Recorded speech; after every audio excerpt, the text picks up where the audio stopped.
So that's kind of a lot of 9/11 truth for you right now. You may be asking, gee, how is it that the laws of physics don't apply on a certain day? And how did they get you with shock and awe?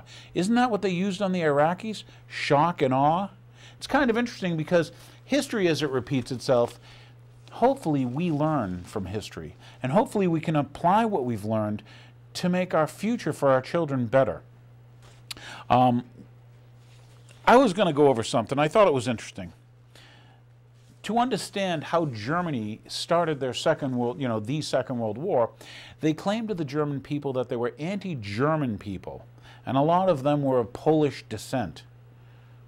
And what they told the German people is a radio station in Gleiwitz, Germany was attacked. This was on August 31st of 1939. And so they're the German people who just suffered what?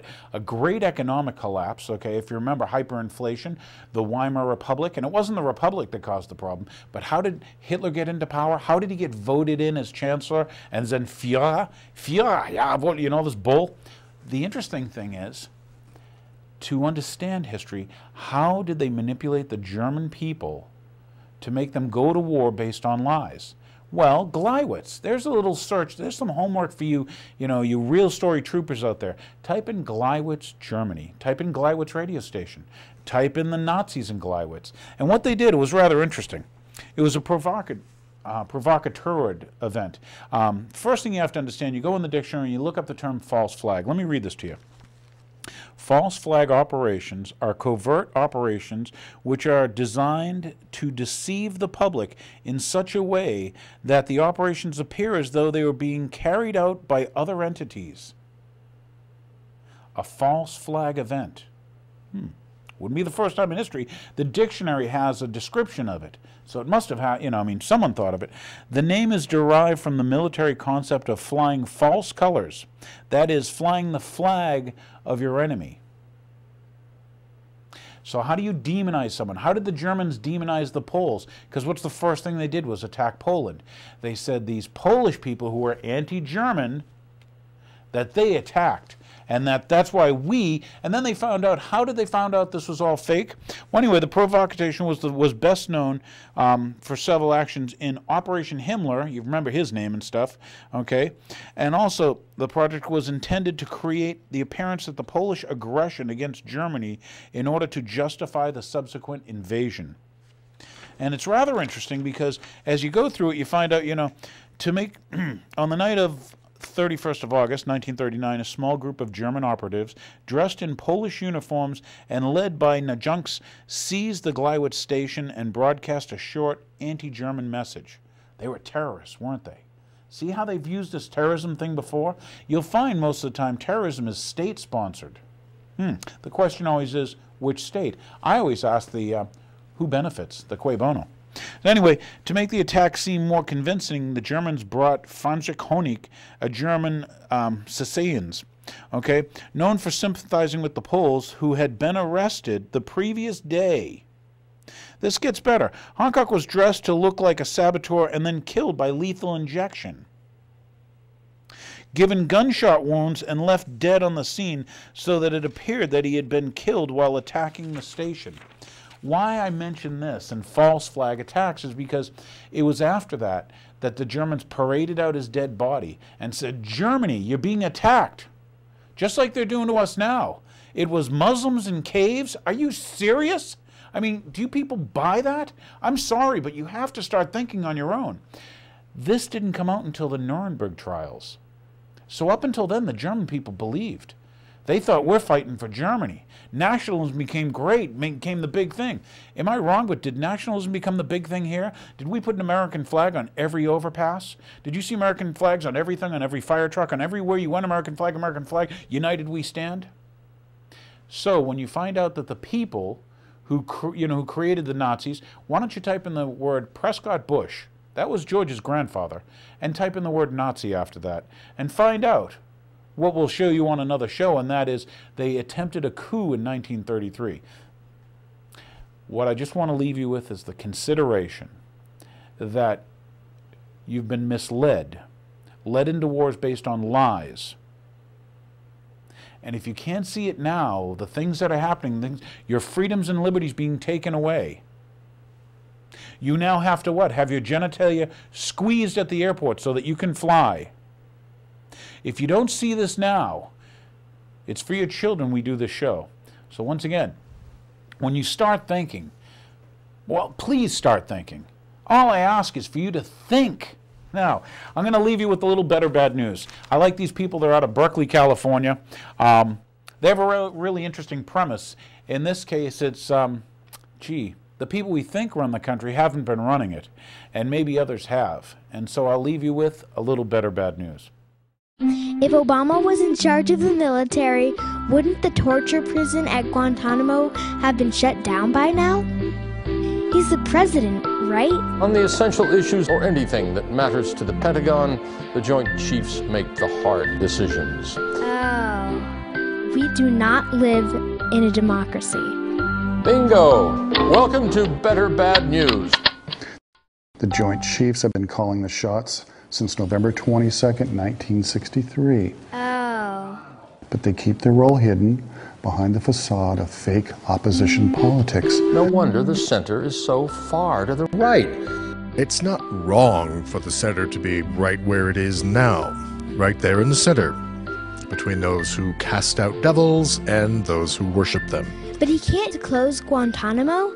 I mean, he's the president, right? If the Joint Chiefs run the country, then I want to know about who they are. Is the head of the Joint Chiefs left-handed or right-handed? Who is the First Lady Chief? Is the President and his family really the second family? Or does that go to the next Joint Chief? Do the Joint Chiefs have dogs or cats? Why report anything that the President does if all the decisions are made in the Pentagon? In his book, Dreams from My Father, Obama refers to the job he took after he graduated from Columbia in 1983. He describes his employer as, and I quote, a consulting house to multinational corporations, unquote. For some reason, he doesn't say who his employer was or what he did there. The employer was Business International Corporation, which has a long history of providing cover for the CIA with covert action and infiltrating unions and the left. I know this because it was especially active in my own country, Australia. Obama doesn't say what he did at Business International, and there may be absolutely nothing sinister, but it seems worthy of inquiry and debate as a clue to perhaps who the man is. If Obama were some kind of Valerie Plame figure, as you suggest, wouldn't we still be spied on without warrants? What? I don't know what you're talking about. Project censored. It got censored.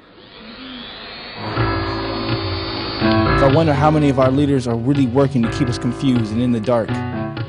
Are they compromised? I don't think we should talk about that. It's bad for the anti-war movement. It's a distraction. Uh-oh. Peter Phillips and Mickey Huff were censored for writing about the top censored stories of the year. They wrote a story about an academic paper that uncovered evidence of explosives at Ground Zero. Why have leaders of the anti-war movement been standing down on 9/11? Are they compromised? Any discussion about what really happened on 9/11, you know, that Muslims were set up to take the blame, well, that is bad for the anti-war movement because it could end the war, and that would be the end of the anti-war movement. So I can see their point. How about we all go to see a big screen 3D cartoon and just shut up about everything else, okay? We are nearing a trigger point in the new stage of chaos and confrontation, so get ready for it and stop bellyaching about being betrayed by your leaders. Those of us who belong to Oath Keepers are not going to follow illegal orders.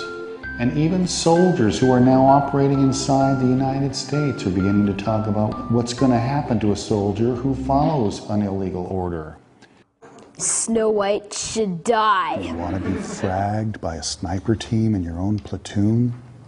If we want to end the war, we have to challenge the basis for the war. In the minds of people who believe we were attacked by a foreign enemy. We were lied into bringing justice to those evil people who attacked us. Were we really attacked by Muslims from over there? What you really want to do is to move the center further to the left by allowing voices from the far left to act as a counterbalance to the far right. And so what does Netflix do? They find out that I've downloaded Loose Change. They recommend Francois Truffaut's charming Nouvelle Vague film, Small Change. Better bad news. Half true, more or less 100% of the time. Rather interesting, huh? Well, once again, thank you for watching The Real Story. Once again, don't forget to tune into The Real Story Late Night Movie, Friday nights, stay up late, set the TiVo, set the VCR, whatever you got. And once again, God bless you, God bless this republic, and down with the New World Order. Thanks for watching.